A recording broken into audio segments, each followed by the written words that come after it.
భగవంతుడెంతో అమ్మ అంతే.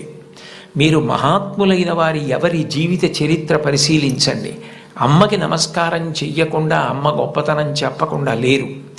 ఈ రాష్ట్రానికి ముఖ్యమంత్రి చేసినటువంటి ప్రాతస్మరణీయులు టంగుటూరి ప్రకాశం పంతులు గారు తన జీవిత చరిత్రలో వ్రాసుకున్నారు. తాను మిడిల్ స్కూల్లో ప్రవేశించినప్పుడు 3 రూపాయలు జీతం కట్టలేకపోతే 25 మైళ్ళ దూరం నడిచి వెళ్ళి వాళ్ళ బావగారిని అప్పడిగితే ఆయన దగ్గర కూడా డబ్బు లేకపోతే మళ్ళీ 25 మైళ్ళు వెనక్కి తిరిగి వచ్చి, అమ్మ అప్పు దొరకలేదు, బావగారికి దగ్గర కూడా లేవుట, నేను చదువు మానేస్తానంటే అప్పటికి ఆ తల్లికి ఉన్నది ఒక్క పట్టు చీర. ఆ పట్టు చీర పట్టుకెళ్ళి ఆ రాత్రికి రాత్రి తాకట్టు పెట్టి ఆవిడ ఆ డబ్బు పట్టుకొచ్చి చదివిస్తే ప్రకాశం పంతులు గారు బ్యారిస్టర్ అయ్యి రాష్ట్రానికి ముఖ్యమంత్రి అయ్యారు. ఆయన తన జీవిత చరిత్రలో అమ్మ గురించి అంత గొప్పగా వ్రాసుకున్నారు.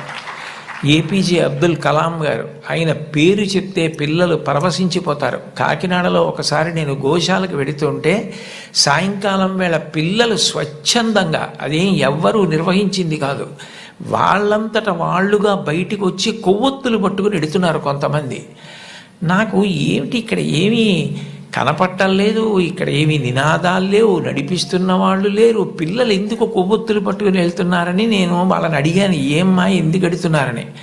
మహానుభావుడు అబ్దుల్ కలాం గారు శరీరం విడిచిపెట్టేశారండి, అందుకని కొవ్వొత్తులు పట్టుకుని ఎడుతున్నా ఉన్నారు. నేను ఈ మధ్య కాలంలో ఒక నాయకుడు వెళ్ళిపోతే, ఒక వ్యక్తి మరణిస్తే పిల్లలు స్వచ్ఛందంగా కొవ్వొత్తులు పట్టుకుని వెళ్ళడం చూసింది అబ్దుల్ కలాం గారి విషయంలో చూశాను. అటువంటి అబ్దుల్ కలాం గారు వింగ్స్ ఆఫ్ ఫైర్ అని ఇంచుమించు తన జీవిత చరిత్ర ఆ పుస్తకంలో వ్రాసుకున్నారు.